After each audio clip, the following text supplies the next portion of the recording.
하나님의 평강과 은혜가 함께 하시길 주님의 이름으로 축복합니다. 한마음으로 신앙 고백하시며 4월 11일 화요일 새벽 기도회를 하나님께 올려드리겠습니다. 나는 전능하신 아버지 하나님 천지의 창조주를 믿습니다. 나는 그의 유일하신 아들 우리 주 예수 그리스도를 믿습니다. 나는 성령으로 잉태되어 동정녀 마리아에게서 나시고 본디오 빌라도에게 고난을 받아 십자가에 못 박혀 죽으시고 장사된 지 사흘 만에 죽은 자 가운데서 다시 살아나셨으며 하늘에 오르시어 전능하신 아버지 하나님 우편에 앉아 계시다가 거기로부터 살아있는 자와 죽은 자를 심판하러 오십니다. 나는 성령을 믿으며 거룩한 공교회와 성도의 교제와 죄를 용서받는 것과 몸의 부활과 영생을 믿습니다. 아멘. 사랑과 은혜 아버지 하나님, 오늘도 하나님 말씀으로 또 기도로 하루를 시작하게 하시니 감사드립니다. 주님을 의지함으로 오늘 믿음으로 살 수 있도록 우리를 주장하시고 동행하여 주옵소서. 예수님의 이름으로 기도드립니다. 아멘. 하나님 말씀 보시겠습니다. 하나님 말씀 사무엘상 18장 1절에서 9절까지 말씀입니다. 구약성경 사무엘상 18장 1절에서 9절까지 말씀 제가 봉독합니다. 다윗이 사울과 이야기를 끝냈다. 그 뒤에 요나단은 다윗에게 마음이 끌려 마치 제 목숨을 아끼듯 다윗을 아끼는 마음이 생겼다. 사울은 그날로 다윗을 자기와 함께 머무르게 하고 다시 아버지의 집으로 돌아가지 못하게 하였다. 요나단은 제 목숨을 아끼듯이 다윗을 아끼어 그와 가까운 친구로 지내기로 굳게 언약을 맺고 자기가 입고 있던 겉옷을 벗어서 다윗에게 주고 칼과 활과 허리띠까지 모두 다윗에게 주었다. 다윗은 사울이 어떤 임무를 주어서 보내든지 맡은 일을 잘 해냈다. 그래서 사울은 다윗을 장군으로 임명하였다. 온 백성은 물론 사울의 신하들까지도 그 일을 마땅하게 여겼다. 다윗이 블레셋 사람을 쳐 죽이고 군인들과 함께 돌아올 때에 이스라엘의 모든 성읍에서 여인들이 소구와 꽹과리를 들고 나와서 노래하고 춤추고 환호성을 지르면서 사울 왕을 환영하였다. 그때 여인들이 춤을 추면서 노래를 불렀다. 사울은 수천 명을 죽였고 다윗은 수만 명을 죽였다. 이 말에 사울은 몹시 언짢았다. 생각할수록 화가 치밀어 올랐다. 사람들이 다윗에게는 수만 명을 돌리고 나에게는 수천 명만을 돌렸으니 이제 그에게 더 돌아갈 것은 이 왕의 자리밖에 없겠군 하고 투덜거렸다. 그날부터 사울은 다윗을 시기하고 의심하기 시작하였다. 아멘. 다시 한번 말씀을 천천히 읽으시면서 개인적으로 묵상하는 시간을 갖도록 하겠습니다.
오늘 본문은 그 유명한 이야기 다윗과 골리앗 사건 바로 다음에 나오는 내용이 됩니다. 사울은 다윗의 월등한 그 용맹함과 탁월함을 보고 깜짝 놀라서 그가 누구인지를 물었었습니다. 다윗은 어렸고 그동안 워낙 무명인지라 사울 측근들은 다윗을 아무도 몰랐습니다. 그래서 사울은 다윗을 직접 만나 그가 누구인지 물어보게 되는데 그가 이세의 막내 아들임을 알게 됩니다. 그래서 오늘 본문 1절에서 다윗이 사울과 이야기를 했다라는 말로 시작을 하는 것입니다. 그렇게 다윗은 사울과 관련이 돼서 본격적인 활동을 시작하게 되는데요. 유독 눈에 띄는 또 다른 인연이 보입니다. 누구입니까? 바로 사울의 아들 요나단입니다. 요나단. 1절에 보니까 요나단은 다윗에게 마음이 끌려 마치 자기 목숨을 아끼듯 다윗을 아끼는 마음을 갖게 되었다. 그렇게 표현이 됩니다.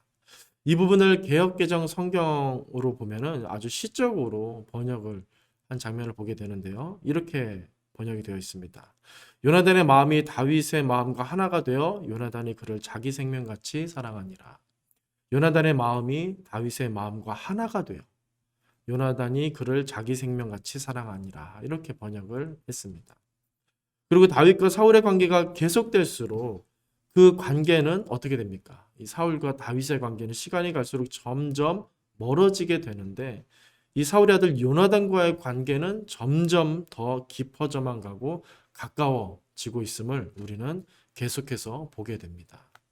3절에 보니까 생명을 나누고 피를 나눈 관계와 같이 이 요나단이 다윗과 언약을 맺었다고 합니다.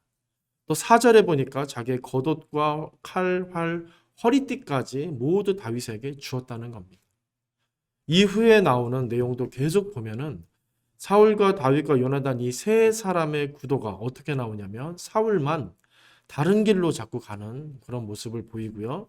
다윗과 요나단은 같은 길로 함께 한 마음으로 가는 구도로 그렇게 비춰집니다. 이 부분을 계속 반복적으로 읽다 보면 어떤 느낌이 드냐면 요나단이 다윗을 단순히 친구 정도로만 생각하는 것이 아니다라는 느낌을 받게 됩니다.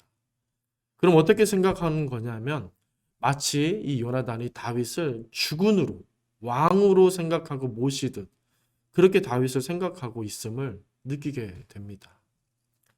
하나님은 다윗을 특별하게 생각하셨죠. 그의 자손을 통해 그래서 그리스도를 태어나게 하셨고요. 다윗만큼 마음에 합한 자가 없다고 하실 정도로 다윗을 하나님은 사랑하셨습니다. 이것이 성경에 나오는 다윗에 대한 관점이 되고요. 하나님의 시각입니다. 요나단은 이것을 알기라도 한 양 다윗을 그렇게 사랑하고 신뢰했고 그리고 충성을 다했고 목숨까지 바치고자 했던 것입니다. 이스라엘의 초대 왕인 사울이 다윗을 시기하고 미워하고 그래서 해하려고 하지만 그의 아들 요나단은 다윗을 전적으로 신뢰하고 사랑하고 목숨 바쳐 충성하고 따랐던 것입니다. 이런 내용을 통해 우리가 알 수 있는 것이 무엇이냐면 사울이 아니라 다윗이 맞다. 이것을 성경이 강조하고 있는 것입니다. 사울이 아니라 다윗이 맞다. 사울이 자꾸만 하나님의 뜻을 거스르고 다른 길로 가려고 한다. 이것을 나타내고 있는 것입니다. 그래서 오늘 본문 5절 이하를 보면 다윗이 무언가를 잘하면 잘할수록 사울은 어떻습니까? 자꾸만 어두워집니다.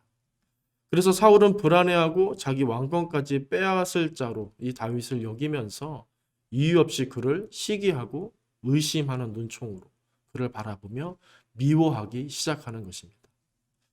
사울이 다윗을 이렇게 생각하고 있다는 자체가 이미 그가 하나님의 뜻과 다른 길로 가고 있음을 나타내주고 있는 것입니다. 이 부분을 보며 여러 가지를 생각할 수 있는데요. 저는 오늘 두 가지를 좀 말씀드리고 싶습니다. 먼저 첫째로 리더가 사람을 어떻게 대해야 하는가 하는 점입니다. 리더라면 사람을 어떻게 대해야 하는가. 사실 일보다 항상 무엇이 중요합니까? 사람이 중요합니다. 그래서 리더는 일을 잘하기보다 사람을 잘 대해야 합니다. 오늘 본문에서 다윗이 승승장구하자 사울은 어떻게 했습니까? 불안해했고 시기하고 의심했습니다. 어느 정도 이해는 되죠. 같은 사람으로서. 하지만 리더는 좀 더 품을 수 있어야 하지 않을까 싶습니다. 여기서 품는다는 것은 단순히 참고 용납한다라는 차원이기보다 그가 리더의 비전에 맞게 더 잘 일할 수 있도록 사람들을 격려하고 돕고 세우는 그런 차원으로 이 리더가 가야 되지 않나 하는 내용인 것입니다. 이후에도 보면 다윗은 사람들이 자신을 칭찬할지라도 사울에게 충성하고자 애를 썼습니다. 다윗은 그랬습니다. 하지만 사울은 시기와 의심으로 가득 차서 왕인 자기를 위해 이 다윗이 충성하면 충성할수록 일을 잘 해내면 잘 해낼수록 더 미워하는 것입니다. 시기와 의심으로 충만해지면 상대방이 사람이 잘해도 밉고 못해도 미운 법입니다. 그래서 리더는 넓은 마음과 깊은 사고로 사람을 품을 수 있어야 한다. 이 점을 좀 여러분들과 함께 확인하고 싶습니다. 우리 크리스찬은 사실상 모두 부름받은 리더들입니다. 우리 모두는 우리는 부름받은 리더라는 사실입니다. 그리고 그 직임은 섬기는 일이 되어야 합니다. 그래서 나는 카리스마가 없어, 또 리더십이 없어 라고 하는 말은 좀 잘못된 말일 수 있습니다.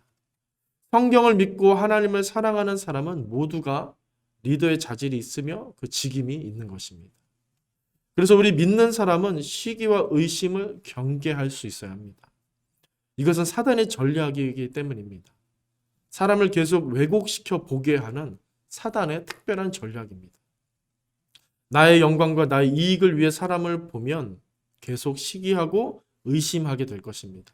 하지만 하나님의 영광과 하나님의 선하신 뜻을 생각하면 사람들이 잘할수록, 탁월할수록, 나보다 더 잘할수록 기쁨으로 충만해지고 더 새로워지고 싶고 격려해주고 싶은 마음이 생겨날 것입니다. 우리 보나님께 모든 성도님들, 오늘 나를 부르신 하나님을 다시 되새기며 묵상하시면서 그 참된 마음을 우리에게 부으시고 새롭게 해달라고, 그렇게 회복시켜달라고 더 기도하실 수 있으면 좋겠습니다. 영혼을 세우고 살리고 풍요롭게 하는, 그래서 하나님 나라와 그 선하신 뜻이 더욱 이루어지는 데에 내가 쓰임받게 해달라고 간절한 마음, 사모하는 마음으로서 간구하는 오늘 하루를 보내시기를 바랍니다. 두 번째는 이것입니다. 우리가 선 자리에서 하나님의 뜻을 끊임없이 생각하고 추구해야 한다라는 점입니다. 우리가 선 자리에서 하나님의 뜻을 끊임없이 생각하고 추구해야 한다. 이것이 하나님의 창조 목적이며 구원하신 목적입니다. 이 땅에서는 권력과 돈, 인기 등이 참 중요하게 느껴집니다. 하지만 하나님 나라 관점에서 보면 어떻습니까? 그런 것들은 참 하찮은 것들입니다. 우리는 이처럼 하나님 나라 관점을 계속해서 유지해 나가도록 성경을 봐야 하고요. 기도해야 하며 찬양과 감사의 예배를 끊임없이 드려야만 하는 것입니다. 사울은 자신이 왕이 되어서 처음에는 겸손히 하나님을 잘 섬기고 백성들을 위하려고 했었습니다. 그런데 다윗을 만나 이 다윗의 탁월함을 보면서 위협을 느끼고 시기와 의심으로 충만해진 것입니다. 왕의 자리, 그 권력과 돈과 인기와 같은 것들에 함몰되어 있으면 누구나 이런 결과를 낳게 될 것입니다. 그래서 우리는 계속적으로 어떻게 해야 합니까? 하나님 나라를 향하고 하나님의 뜻을 구하며 하나님의 영광을 계속해서 사모해야 하는 것입니다. 마치 요나단이 다윗을 보고 마음을 빼앗겨 그를 주군으로 여기며 목숨까지 바치고자 했던 것처럼 우리는 하나님의 뜻을 그토록 사랑하며 그분께 올라갈 영광을 기대하며 기뻐해야 하는 것입니다. 그것이 믿음의 본분이며 거룩이며 경건이며 평강과 능력을 얻는 길인 줄로 믿습니다. 찬양을 잘하는 것은 연주를 잘하고 목소리가 좋고 음정 박자를 다 맞추면서 듣기 좋게 소리내는 것이 결코 아닙니다. 그것이 기본이 되어야 하겠지만 이것이 다가 아닙니다. 이것은 정말로 중요한 내용이 아닌 것입니다. 찬양은 보다 주님을 향하고 주님께 집중해서 그분의 은혜를 드러내며 내가 그분께 이와 같이 살겠다고 결단하고 헌신하는 노래여야 하는 것입니다. 그리고 많은 사람들로 하여금 그 감동을 주어서 마음을 열게 하고 주님을 향하게 하는 그 사역, 그게 바로 찬양 사역일 것입니다. 우리는 너무 세상적인 시각과 관점을 유지한 채 신앙생활을 하는 경우가 많습니다. 예배를 드릴수록 변화되어야 하고요. 찬양을 하면 할수록, 기도를 하면 할수록 더 주님을 드러내고 순종하는 겸손한 모습이 되어야 하는데, 우리는 신앙생활을 하면 할수록 반대로 갈 때가 많습니다.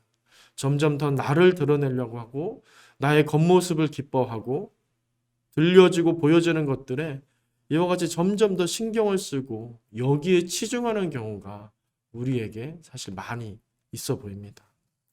오늘 본문을 다시 보시길 바랍니다. 세상에서 왕인 사울이 여러분 어떻게 보이십니까? 다윗과 요나단보다 훨씬 작고 초라한 존재로 보이지 않습니까? 왕의 자리가 중요한 게 아닌 것이죠. 주님의 뜻이 중요한 것입니다. 성경은 오늘 이것을 우리에게 가르치시는 것입니다. 부와 명예와 인기가 아닌 하나님의 뜻, 그 거룩하고 선하고 영원한 주의 뜻을 바라보고 그분으로 충만해지라고 말하는 것입니다. 우리 보나님교 성도님들, 오늘 본문을 통해 이런 하나님의 음성을 들으실 수 있기를 간절히 바랍니다. 그분을 믿음으로 여기면서 과연 내가 누구이며 무엇을 내가 해야 하고 무엇을 내가 바라보고 내가 향하여야 하는가? 진정한 능력과 기쁨은 어디에 있는가? 다시 한번 나를 부르신 하나님을 생각하며 이런 내용들을 묵상하시면서 하나님 주시는 깊은 깨달음을 얻게 되시기를, 그래서 성령의 충만함을 누리게 되시기를 주님의 이름으로 간절히 축원드립니다. 기도하겠습니다. 사랑과 은혜 아버지 하나님, 오늘도 말씀으로 하루를 시작하게 하셨으니 이 말씀 붙잡고 살게 하여 주시고 하나님의 은혜와 하나님의 뜻을 잊지 않고 끊임없이 기억하며 주님을 향하여 살 수 있도록 우리를 도와주시옵소서. 예수님의 이름으로 기도드립니다. 아멘.